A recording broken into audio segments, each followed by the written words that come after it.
Bismillahirrahmanirrahim. Assalamualaikum warahmatullahi wabarakatuh. Perkenalkan, nama saya Ryan Hendriawan dari kelas C4 Manajemen dengan nomor pokok mahasiswa 10120052. Nama saya Indra Nurhudi dari kelas C4 Manajemen dengan nomor pokok mahasiswa 101200072. Di sini kami akan menjelaskan analisis laporan keuangan tentang laba kotor. Nah, video ini dibuat untuk memenuhi tugas evaluasi akhir semester pada mata kuliah analisis laporan keuangan.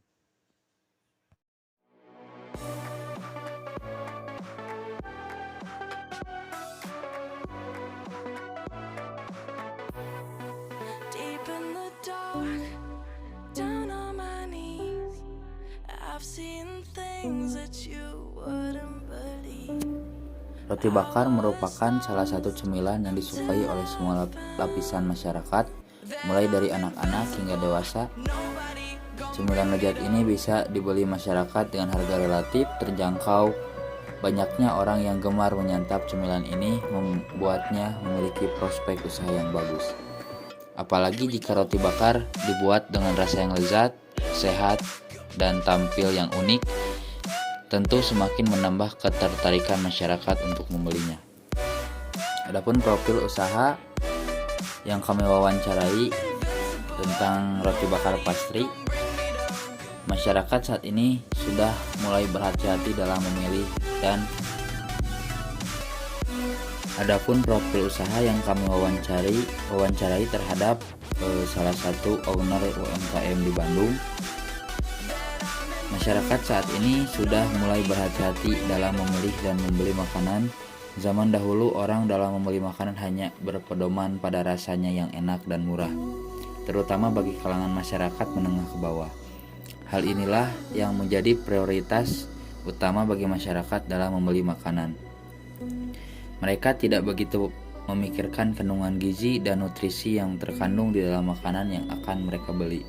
Saat ini roti banyak menjadi pilihan manusia untuk makanan ringan, di mana dari segi rasa menawarkan cukup banyak rasa yang ditawarkan. Dari segi gizi juga memenuhi kebutuhan gizi manusia. Dari segi harga dapat mudah dijangkau semua kalangan masyarakat. Proposal usaha roti bakar dari fenomena di atas maka sangat cocok dan potensial bila kita mendirikan sebuah usaha jualan roti bakar di mana dari segi rasa memenuhi konsumen, yaitu enak, dari segi gizi sesuai dengan apa yang diinginkan oleh konsumen karena mengandung karbohidrat, protein, dan lain-lain. Dari segi harga terbilang mudah terjangkau oleh semua kalangan masyarakat. Bidang usaha kuliner, jenis produk roti bakar, lokasi usaha kios, slogan yang mereka buat roti sehat untuk semua orang. Untuk roti bakar pastry memiliki laporan laba rugi tahun 2020 sampai 2021 dan harga jual persatuan, harga pokok persatuan, serta jumlah barang yang akan dijual dari kedua periode tersebut yaitu sebagai berikut. Data di atas dapat disimpulkan sebagai berikut. Terjadi kenaikan penjualan sebanyak 7 juta dari tahun sebelumnya, yaitu penjualan pada tahun 2020 sebesar 73 juta menjadi 80 juta pada tahun 2021. Yang kedua, harga pokok penjualan juga mengalami kenaikan sebesar 1.750.000, yaitu pada tahun 2020 sebesar 18.250.000 menjadi 20 juta pada tahun 2021. Laba kotor meningkat sebesar 9% atau sebesar 5.250.000 dari 54.750.000 pada tahun 2020. Menjadi 60 juta pada tahun 2021. Jumlah barang yang dijual meningkat sebanyak 350 pieces, yakni 3.650 pieces pada tahun 2020 menjadi 4.000 pieces pada tahun 2021. Untuk yang kelima, harga persatuan tidak meningkat dan tidak menurun sebesar 20.000 pada tahun 2020 dan juga 2021. Yang terakhir, yang keenam, harga pokok persatuan juga tidak meningkat dan tidak menurun sebesar 5.000 pada tahun 2020 dan juga 2021. Langkah pertama membuat tabel perubahan yang berisi komponen, yakni penjualan bersih, harga pokok penjualan, laba kotor, jumlah barang dijual, harga satuan, dan juga harga pokok satuan. Nah, di sini saya akan memaparkan dari tahun 2020 dan juga pada periode 2021. Penjualan bersih pada tahun 2020 yakni 73 juta dan pada 2021 yaitu 80 juta, sehingga terjadi perubahan sebesar 7 juta. Untuk harga pokok penjualan pada tahun 2020 sebesar 18.250.000.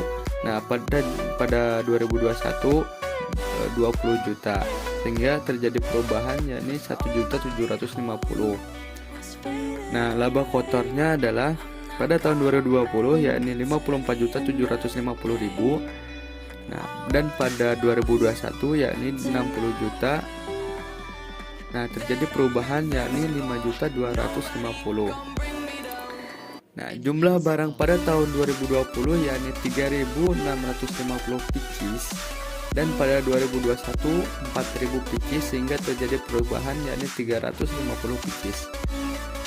Sedangkan harga satuan pada tahun 2020, sedangkan pada harga satuan ini tidak terjadi perubahan apa-apa ya. Pada tahun 2020 yakni sebesar 20.000, begitu juga pada tahun 2021 sama, yaitu 20.000, jadi tidak ada perubahannya. Untuk harga pokok satuan yakni sebesar pada tahun 2020 Rp5.000 dan juga pada tahun 2021 sama ya, masih Rp5.000, sehingga tidak ada terjadi perubahan. Langkah kedua, menganalisis sebab-sebab perubahan. 1. Karena faktor penjualan. Penjualan pada tahun 2021 sebesar Rp80 juta.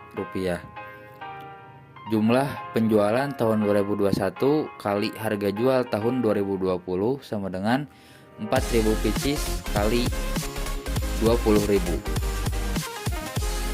sebesar Rp80 juta. Adapun kenaikan laba kotor karena perubahan harga jual Rp0. 2. Karena jumlah kuantitas penjualan. Jumlah penjualan tahun 2021 kali harga jual tahun 2020 sama dengan 4.000 pieces kali 20.000 sebesar Rp80 juta. Penjualan bersih tahun 2020 sebesar Rp73 juta. Dan adapun kenaikan laba kotor karena jumlah penjualan sebesar Rp7 juta. Yang ketiga, karena harga pokok penjualan. Harga pokok penjualan tahun 2021 sebesar Rp80 juta. Jumlah penjualan tahun 2021 kali harga pokok tahun 2020 sebesar 4.000 pieces kali 5.000 sebesar Rp20 juta. Kenaikan laba kotor karena perubahan harga pokok sebesar Rp60 juta. Nomor 4, karena jumlah kuantitas penjualan. Jumlah penjualan tahun 2021 kali harga jual tahun 2020 sama dengan 4.000 pieces kali 20.000 sebesar Rp80 juta. Harga penjualan tahun 2020 sebesar Rp18.250.000. Jadi kenaikan laba kotor karena perubahan jumlah penjual sebesar Rp61.750.000. Langkah ketiga yakni membuat laporan perubahan laba rugi. Dari wawancara yang kami lakukan terhadap UMKM Roti Bakar Pastry, laporan perubahan laba kotor pada akhir tahun 2020 hingga 2021 yakni kenaikan penjualan diakibatkan karena yang pertama adalah kenaikan harga jual dan juga kenaikan kualitas penjualan, yakni sebesar Rp7 juta. Yang kedua adalah kenaikan harga pokok penjualan. Kenaikan harga pokok per unit yakni 60 juta dan kenaikan kualitas harga pokok sebesar 61.750.000 dijumlahkan menjadi 1.150.000 120 dijumlahkan menjadi 121.750.000, lalu dikurangi dengan 7 juta rupiah yang di atas, menjadi total tiga kenaikan laba kotornya adalah 114.750.000